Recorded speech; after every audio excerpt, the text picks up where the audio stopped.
সুতরাং সামনে আপনি কাকে অভিভাবক হিসাবে মেনে নেবেন, গ্রহণ করবেন, আজকের আয়াতের ভেতরে যেহেতু আছে, এবার আপনার জীবনে মিলান। আমি প্রথম নাম্বারে পয়েন্টে কার নাম বললাম? এই জবান করেন না কেন? কার নাম বললাম? আরো জোরে বলেন। আপনি আন্দাজে আল্লাহকে বন্ধু পাবেন না। কোরআনে কারীম জানিয়েছে, কেউ যদি আল্লাহকে বন্ধু হিসাবে পেতে চায়, আর আল্লাহ যদি দুনিয়ায় কাউকে বন্ধু হিসাবে গ্রহণ করতে চায়, তার একটা শর্ত মানা লাগবে। আল্লাহু ওয়ালিয়ুকুমুল আল্লাহু ওয়ালিয়ুল্লাযীনা আমানু। সূরা বাকারা 3 নাম্বার পারার প্রথম নাম্বার পৃষ্ঠার প্রথম নাম্বার লাইনের 257 নাম্বার আয়াতের প্রথম অংশে আছে, আল্লাহ বলেন, যারা ঈমান এনেছে এই মানুষগুলো আমি আল্লাহর বন্ধু। বলেন সুবহানাল্লাহ। এরাই আমি আল্লাহ এদেরকেই বন্ধু হিসাবে গ্রহণ করেছি। এই মানুষগুলো আমি আল্লাহকে অভিভাবক পাবে। এখন আমি আল্লাহ যাদের বন্ধু হয়েছি, অভিভাবক হয়ে গেছি, আমার তো একটা দায়িত্ব এসে যায় তাদের ওপরে। কি করব তাদের? আমার বন্ধুকে তো আমি জাহান্নামে যেতে দিতে পারি না। ইখরিজুহুম মিনাজ যুলুমাতি ইলান নূর। আমি আল্লাহ যাদের বন্ধু হিসাবে গ্রহণ করি, আমার দায়িত্ব হচ্ছে ওই বন্ধুকে জুলুমাত থেকে, অন্ধকার থেকে আলোর দিকে বের করে নিয়ে আসা। তোমার খালি বাসে এই পৃথিবীতে যত অন্ধকার আছে, পানির নিচের অন্ধকার, ঘরের ভেতরের অন্ধকার, মানুষের পেটের ভেতরের অন্ধকার, সব চাইতে বড় অন্ধকার হচ্ছে মানুষের তৈরি করা আইন। এই কথা বলে না কেন? এটাকে আমি বানিয়ে বললাম। পৃথিবীতে আইন তৈরি করতে পারে শুধুমাত্র আল্লাহ, তাছাড়া আর কেউ পারে না। এই জন্য সামনে রমজান মাস, এ মাসে আমার আল্লাহ আমাদেরকে যে ফুরকান দিয়েছেন, ফুরকান মানে কোরআনে কারিমে ফুরকান নামে একটা সূরা আছে, তার বাংলা অর্থ হচ্ছে সংবিধান। ফুরকান মানে কি? আরো জোরে বলেন। 77টা আয়াত আছে, 73টা ধারা আছে এর ভেতরে। রমজান মাস পেয়েছেন, ফুরকান মাসে, কিন্তু এই 73টা ধারা দিয়ে সামনে যদি আপনি সংবিধান বানাতে না পারেন, রমজান আসবে যাবে, আপনার কোনো উপকার হবে? এখানে যেহেতু সামনে আর 7-8 দিন মাত্র আছে, আর মাত্র 7-8 দিন আছে রমজানের, ফুরকানও আমাদের কাছে আছে, সংস্কারও আরম্ভ হয়েছে। আমরা চাই ডক্টর মোহাম্মদ ইউনূস, 2 জন নবীর নাম নিয়েছেন, একটা মোহাম্মদ, একটা ইউনূস। কথা বলছেন কেন? 2 নবীর নাম নিয়ে বসে আছেন আপনি।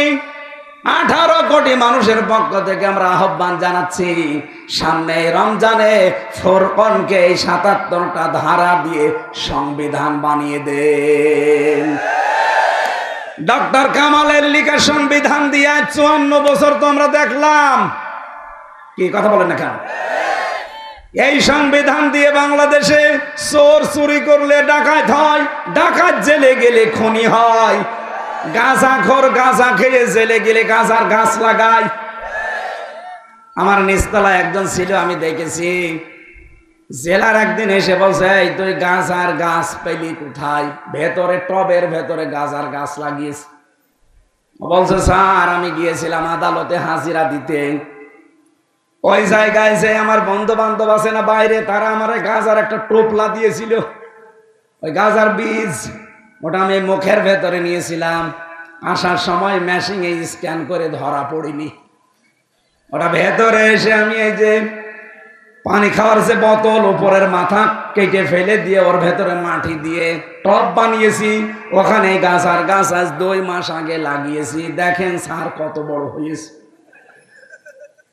জেলার তো হিন্দু দেবদুলাল, ও ডাক দিয়ে বলছে, শয়তান, তোরে পুলিশে গাঁজা খাওয়ার কারণে দিল জেলে, তোরে আমি রাখলাম ফাঁসির কন্ডেম ছেলে, আর তুই এর ভেতরে এসে গাঁজার গাছ লাগিয়েছিস।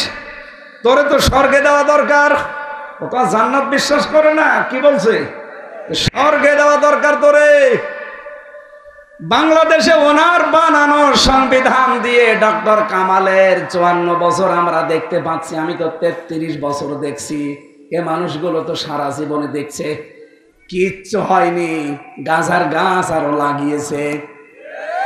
চোর যায় 3 মাস পরে ডাকাত হয়ে বের হয়, ডাকাত গেলে খনি হয়ে বের হয়, খনি গেলে কি হবে? এদেশে পরিবর্তন হওয়ার জন্য সূরা ফুরকান ৭৩টা ধারার যে সংবিধান আল্লাহ বানিয়েছেন, আশা করবে 18 কোটি মানুষের পক্ষ থেকে এই আবেদন আমরা জানাতে চাই, এটা একটু জারি করে দেন। আল্লাহর কসম 41 সাল লাগবে না, 41 ঘন্টায় বাংলাদেশ মিনি জান্নাত হয়ে যাবে। নাকি বিশ্বাস কোরআনের উপরে আমাদের নেই? হ্যাঁ, কথা বলেন নেই? তাহলে এইটার কথা বললে আপনার কাছে রাজনীতি মনে হয় কোন কারণে বলেন?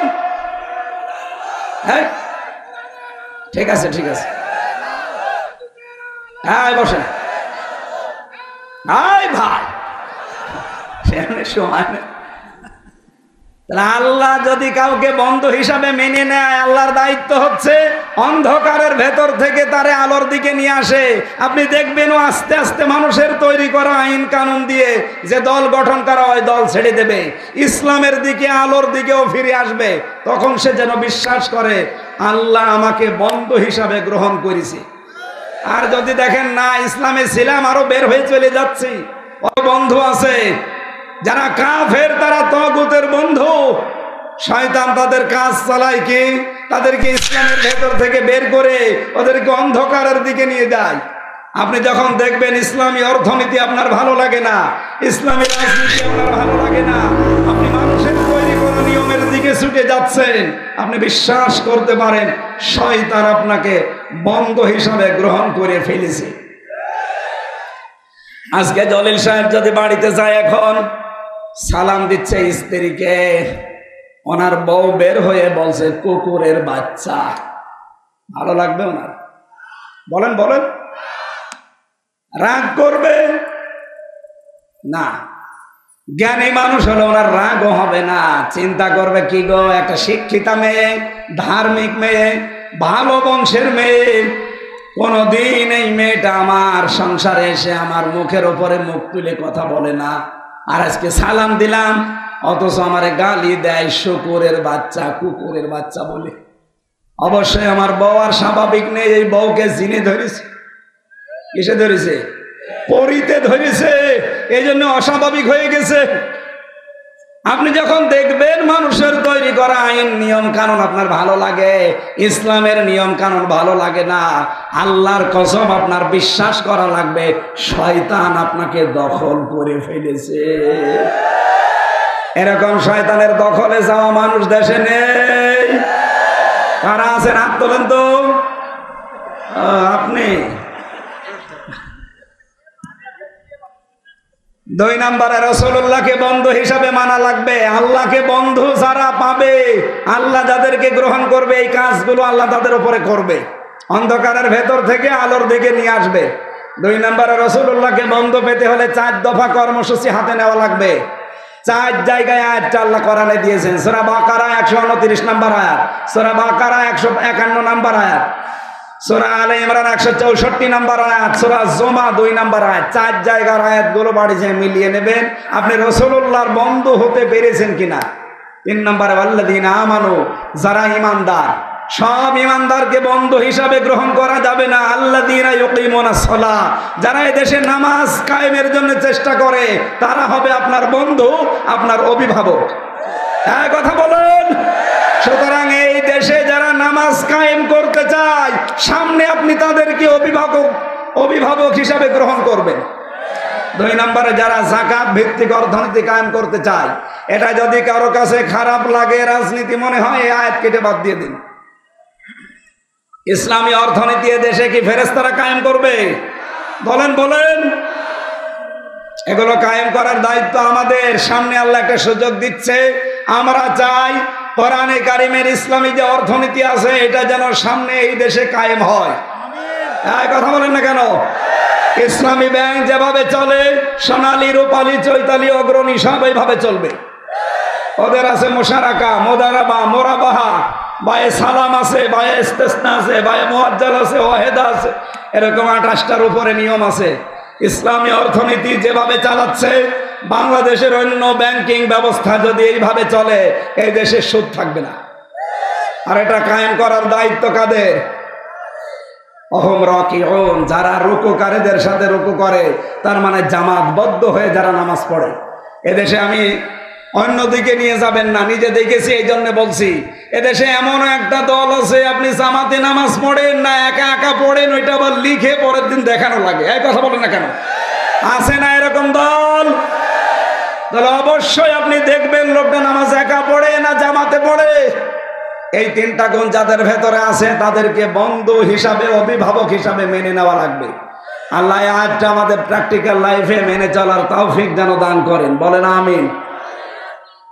কথা আছে?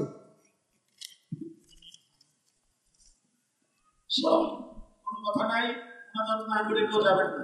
আজকের মাহফিলের সম্মানিত সভাপতি সাহেব, স্মরণ করা কি কবিরা গুনাহ? বলেন কি? কবিরা গুনাহ আছে 99টার উপরে, তার ভেতরে এটাও একটা আছে। সুতরাং এই কাজ যিনি করেছেন, তার ইমামতির দায়িত্ব দেওয়া জায়েজ নেই। আরো 2টা লিখেছেন, ওগুলো বলার মতো না। এই জন্য প্রথমটাই যেহেতু শেষ, আর 2টো বলার দরকার নেই। এরকম উনি এনজিওতে চাকরি করে, এরপরে ওই ব্যক্তিকে ইমামতি দিলে মসজিদ কমিটিকে আল্লাহর দরবারে জবাবদিহি করতে হবে কিনা? হ্যাঁ হবে। এরকম প্রকাশ্য যারা কোনো কবিরা গুনায় লিপ্ত থাকে, যে লোকটা মানুষকে অপহরণ করতে পারে, এটা তো হাসিনার ভাই হবে না দোলা ভাই হবে। ও মানুষকে ধরে নিয়ে আয়না ঘরে রেখে দিত, আর এই ইমাম সাহেব অপহরণ করেছে। এ কোন এলাকার ইমাম গো? ইমাম? ওরা তো ইমামই নেই, ও ইমামতি করে কি দিয়ে? আল্লাহুম্মা আমিন।